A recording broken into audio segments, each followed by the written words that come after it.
할렐루야. 우리 옆에 분하고 한번 인사할까요? 샬롬. 샬롬. 네, 우리 앞뒤에 분도 한번 인사하겠습니다. 샬롬. 예, 저하고도 인사할까요? 샬롬. 제가 갑자기 서게 됐어요. 우리 박성철 목사님 오늘 말씀을 원래 증거하시도록 되어 있는데 성남에서 오세요. 박성철 목사님이요. 성남에서 오시니까 그 길들이 얼마나 그 변수들이 많겠어요. 그죠?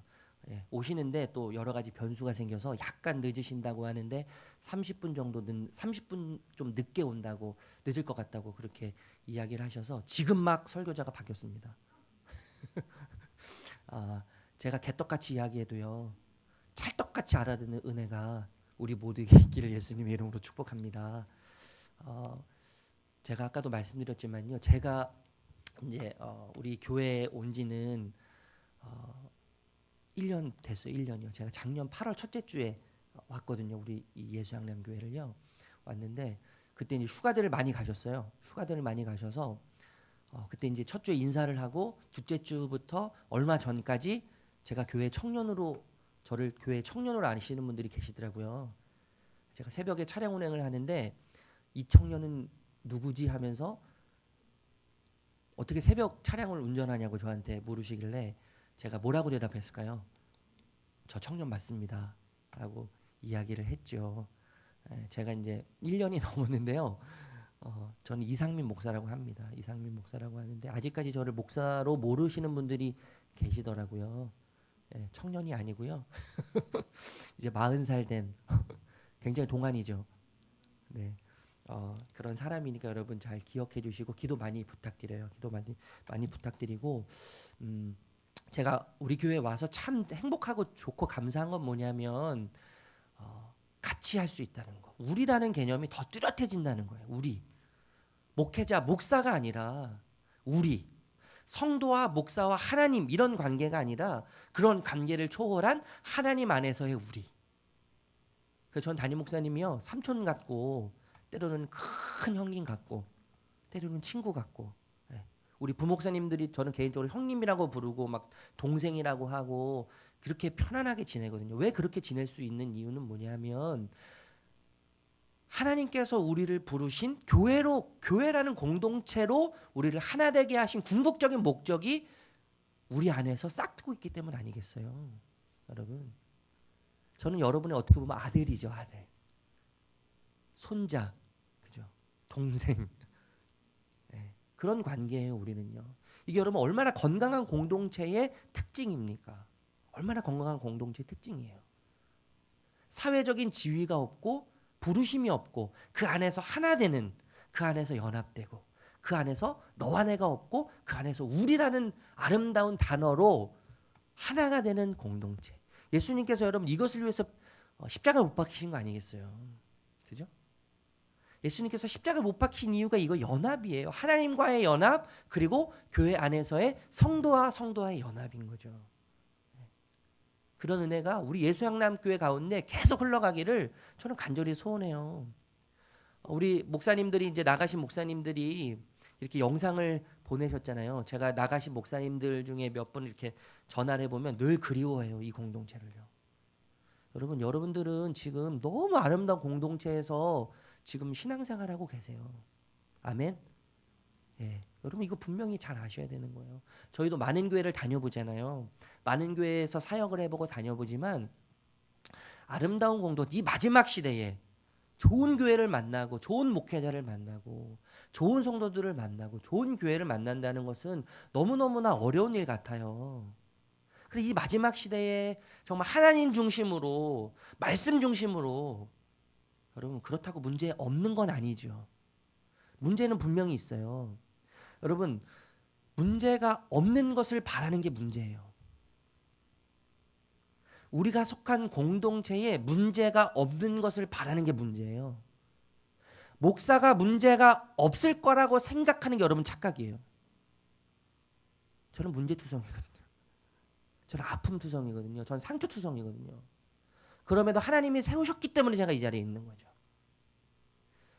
여러분 내가 문제투성인데 여러분 자신이 문제투성이 아닙니까? 내 자신이 문제투성이고 내 자신이 아픔투성이고 내 삶 가운데 문제가 수두룩하게 널려 있는데, 이해 안 되는 상황들이 수두룩하게 널려 있고, 내가 받아들일 수 없는, 나 때문에 고통스러워하는 수많은 사람들이 우리 삶의 모든 환경에 자리 잡고 있는데, 여러분, 나 때문에 상처받는 사람들이 그렇게도 많은데, 내가 속해 있는, 문제투성이인 내가 속해 있는 그 공동체에 문제가 없다는 게 여러분 말이 되겠어요?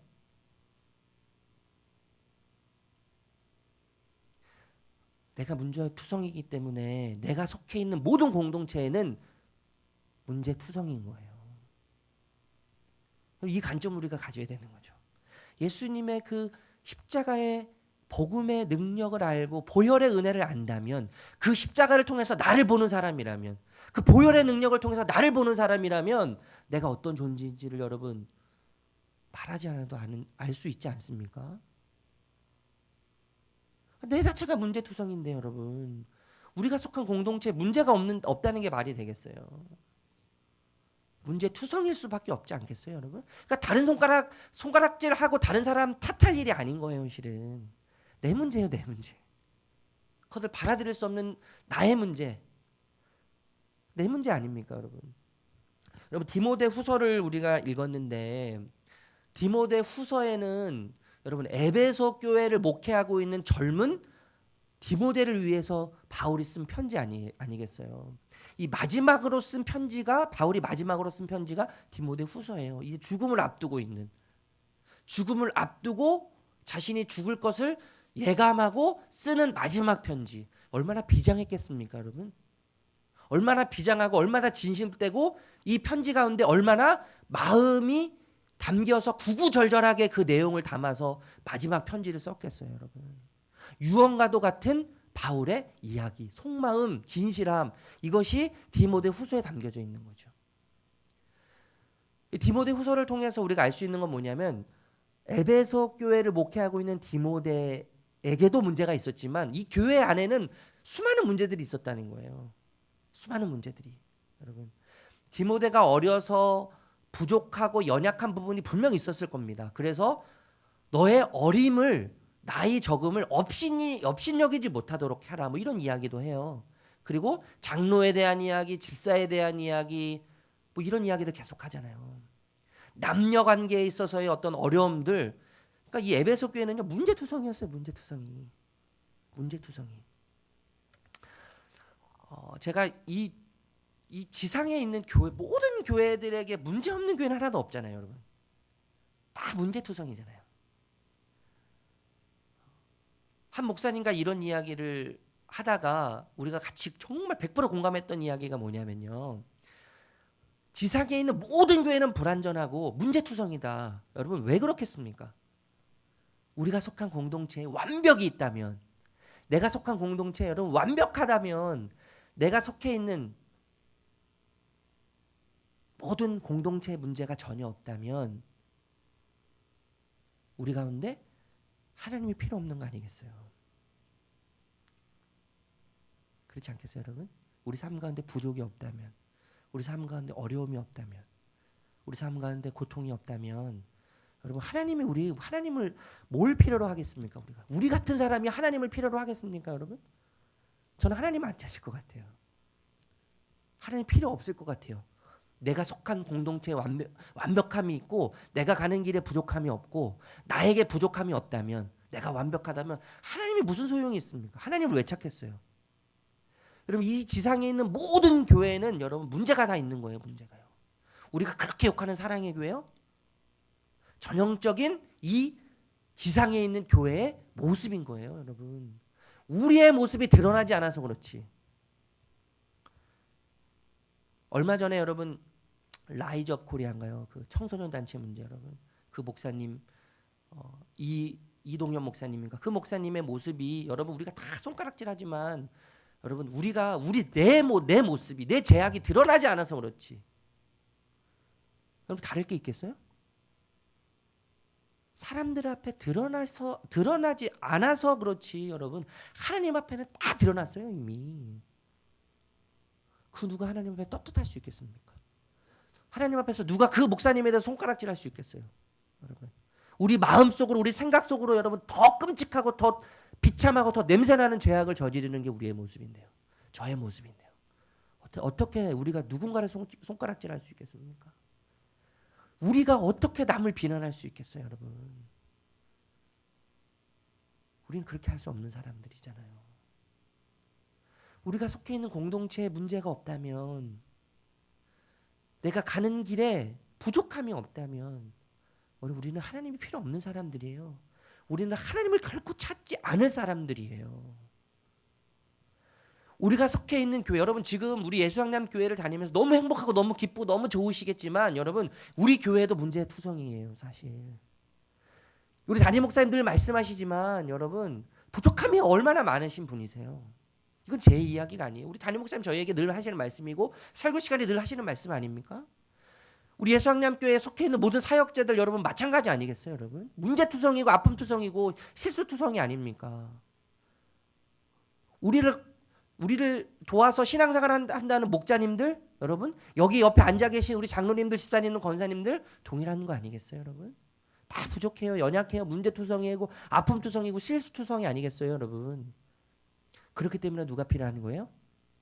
주님이 필요한 거죠. 주님이 필요한 거죠. 여러분 이 세상에 완벽이라는 게 존재한다면 우리에게 하나님 필요 없는 거죠.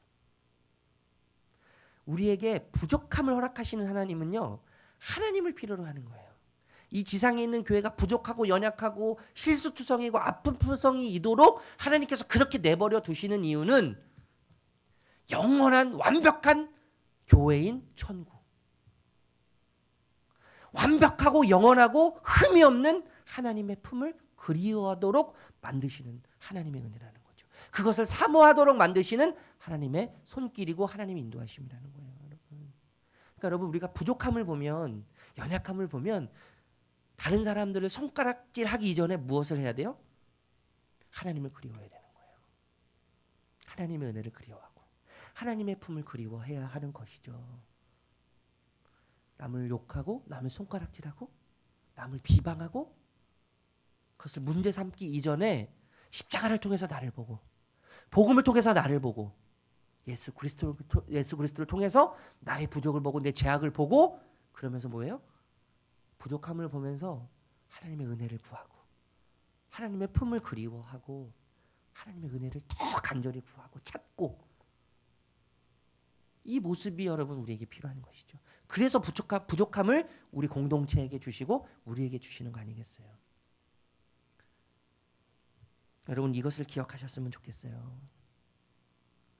연약과 부족과 문제는 비난하고 비방하고 손가락질하고 우리에게 하나님께서 허락하시는 게 아니라 하나님을 더 그리워하도록 만드는 이유라는 거예요. 하나님의 사랑을 더 그리워하고 하나님의 품을 더 그리워하고 저 완벽한 천국, 아픔이 없고 고통이 없고 슬픔이 없는 우리의 본향, 그것을 그리워하라고 하나님께서 우리에게 주신다는 것을 여러분 기억하시는 저와 여러분이 되시기를 주님의 이름으로 축복합니다. 문제투성입니다. 지금 아픔투성이에요. 이 에베소 교회 문제투성이고 아픔투성이에요. 지금 산적해 있는 문제들이 너무나 많이 있어요. 그런 상황 가운데 계속해서 이 바울이 디모데에게 이야기하는 것, 에베소 여러분 이 디모데후서 1장 2장에서 계속 이야기하는 핵심이 뭐냐면 복음이에요.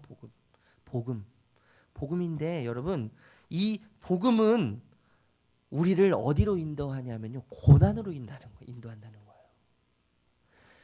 복음이 우리를 고난으로 인도한다는 거예요. 한번 여러분 따라하겠습니까? 복음은 우리를 고난으로 인도한다. 여러분 이게 참 불편하지 않으세요?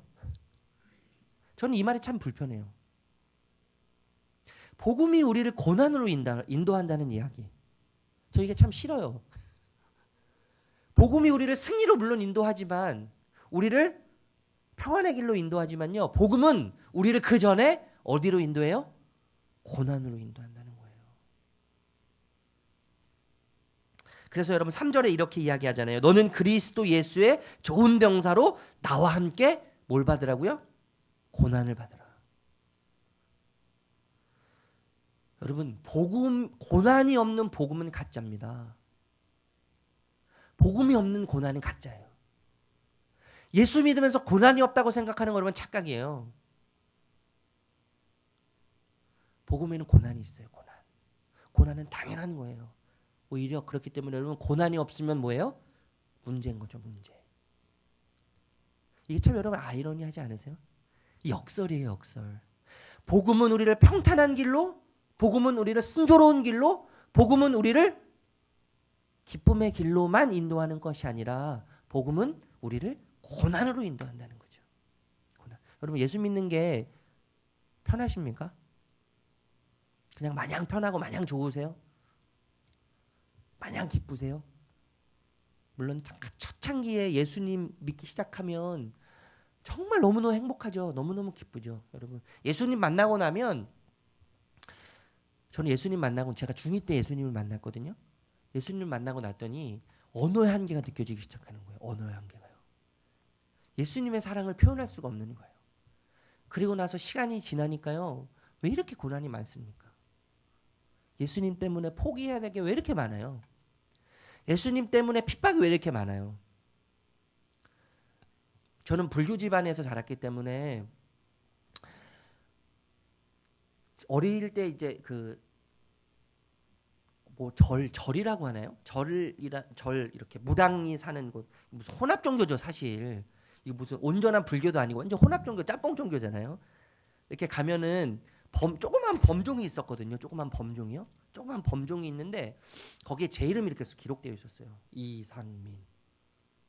저희가 그렇게 참 독실한 불교 집안이었거든요. 막 굿도 하고요. 방생, 여러분 방생하세요? 저는 방생도 하러 몇 번도 가봤어요. 그 사이다병을 들고 가다가 방생하러 가다가 이끼에 돌에 낀 이끼 미끄러져 가지고요. 넘어져서 6학년 4학년 때요. 넘어져 가지고 그 병이 깨지면서 여기 제가 손에 베고 여기 자고 손가락이 있거든요. 세 방울 꼬맸는데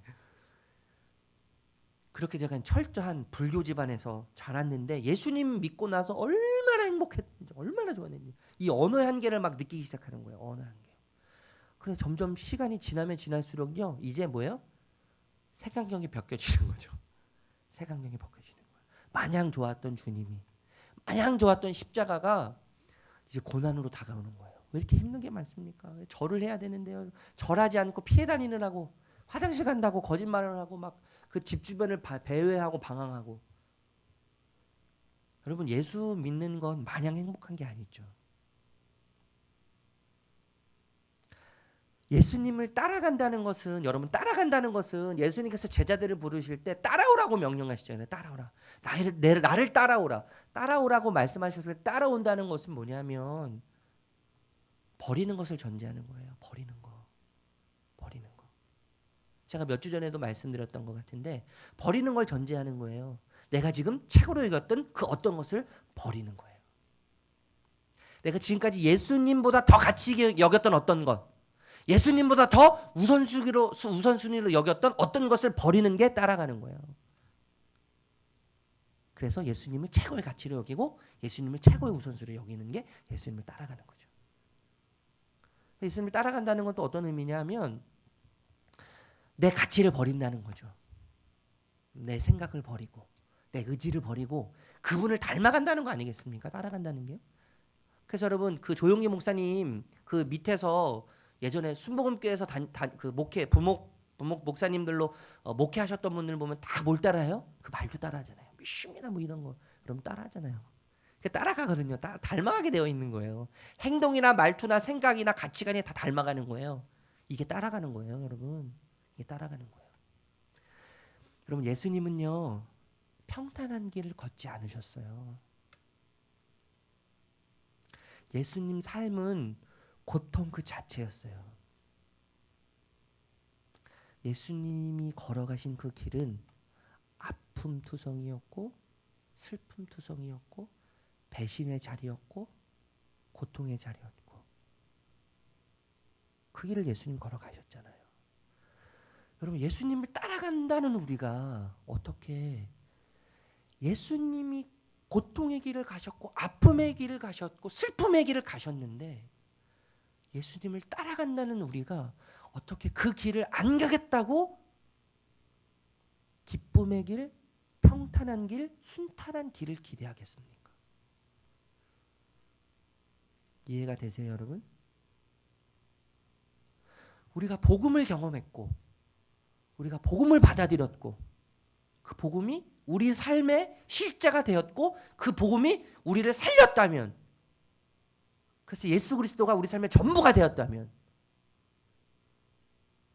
우리가 그 예수를 따라간다면, 우리가 그 예수의 부르심을 받았다면, 어떻게 예수님께서 걸어가시지 않은 그 길을 우리가 걸어가려고 몸부림을 칠 수 있겠습니까? 예수님은 고통의 길을 가셨는데, 예수님은 아픔의 길을 걸어가셨는데, 예수님은 배신의 길을 묵묵히 걸어가셨는데, 예수님을 따라간다는 우리가 어찌 평탄한 길을 바라고, 어떻게 순탄한 길을 바라고, 그것이 내 길이 되기를 바라고 예수를 믿고 따라가기를 여러분 기대하며 가시겠습니까? 우리가 진짜 예수님의 부름을 받았다면 우리 삶 앞에는 고난투성인 거예요.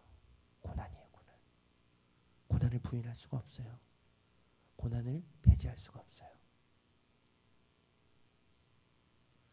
여러분 삶 가운데 고난투성이라면 여러분 잘 가고 계신 거예요. 잘 가고 계신 거예요. 여러분 근데 예수님 따라간다고 하는데 내 삶에 문제가 없다면 그게 문제인 거예요. 그게 문제인 거예요. 예수님이 그 길을 걸어가셨잖아요.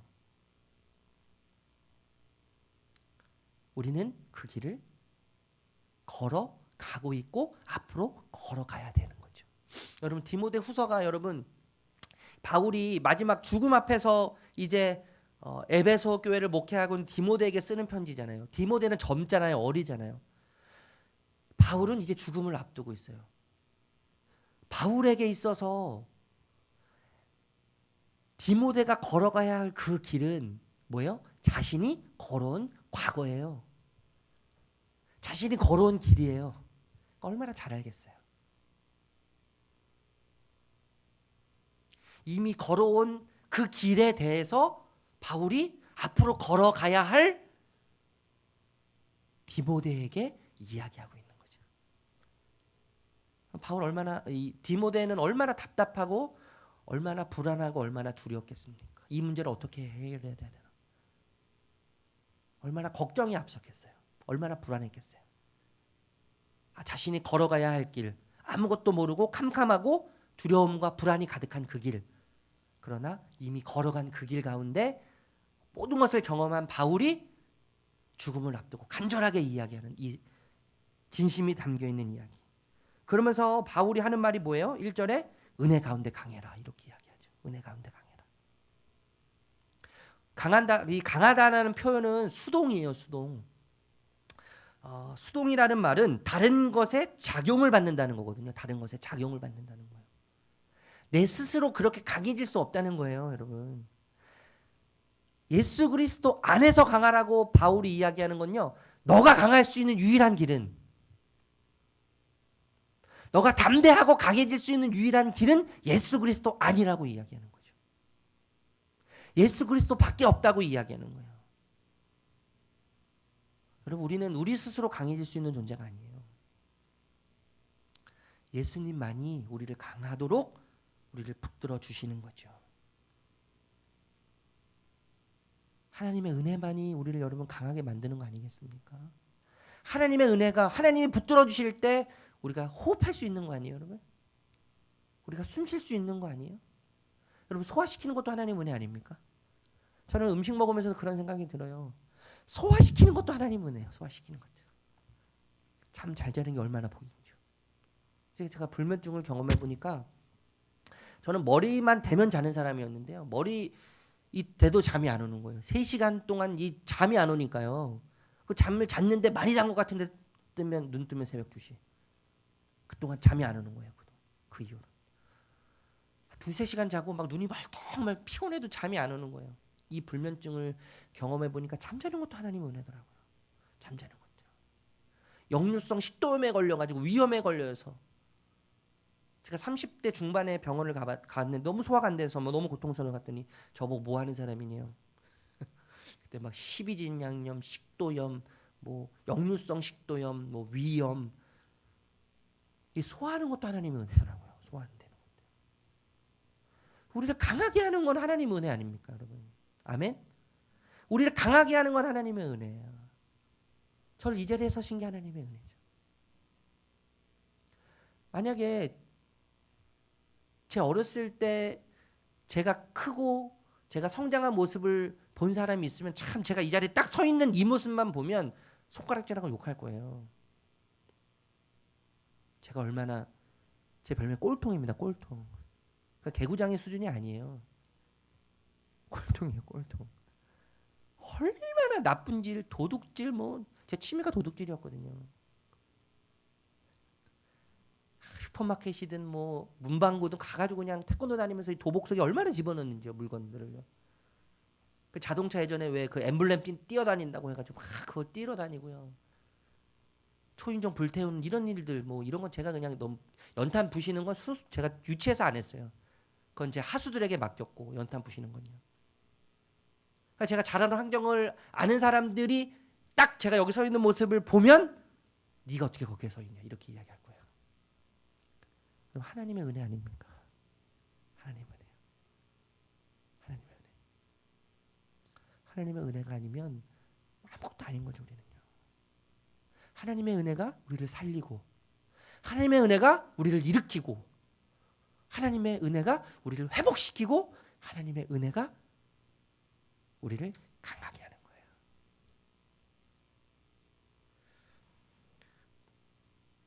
오늘 시간이 많이 갔네요. 오늘 말씀을 더 많이 전해야 되는데 여러분 기억하세요. 복음은 우리를 어디로 인도해요? 고난으로 끌고 가고 고난으로 인도해요.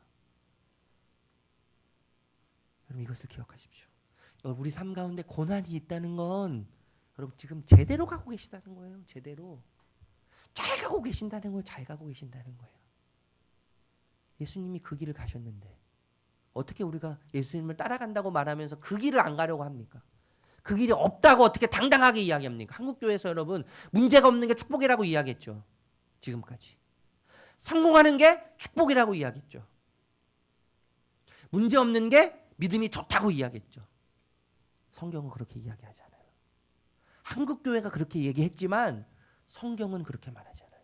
하나님은 그렇게 말씀하지 않아요. 하나님은 우리에게 이야기해요.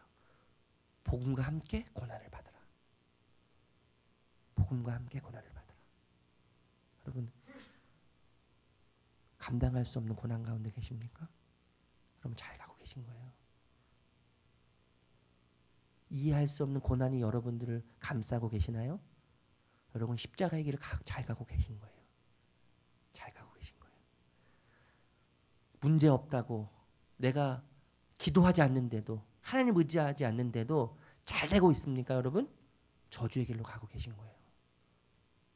기도하는데도 주님 찾는데도 문제가 가득하고 아픔이 가득하고 고통이 가득하다면 여러분 제대로 된 십자가의 길을 가고 계시는 거예요. 이미 그 길을 걸어가신 주님께서 다 아시지 않겠어요 여러분? 다 아시지 않겠어요? 그 사도 바울이 내가 참음으로 이렇게 얘기해요. 참음으로. 여러분 참는 은혜가 우리에게 있기를 바랍니다. 인내하는 은혜가 저와 여러분에게 있기를 바랍니다. 이 은혜도 하나님 주시는 거죠. 참을 수 있는 은혜.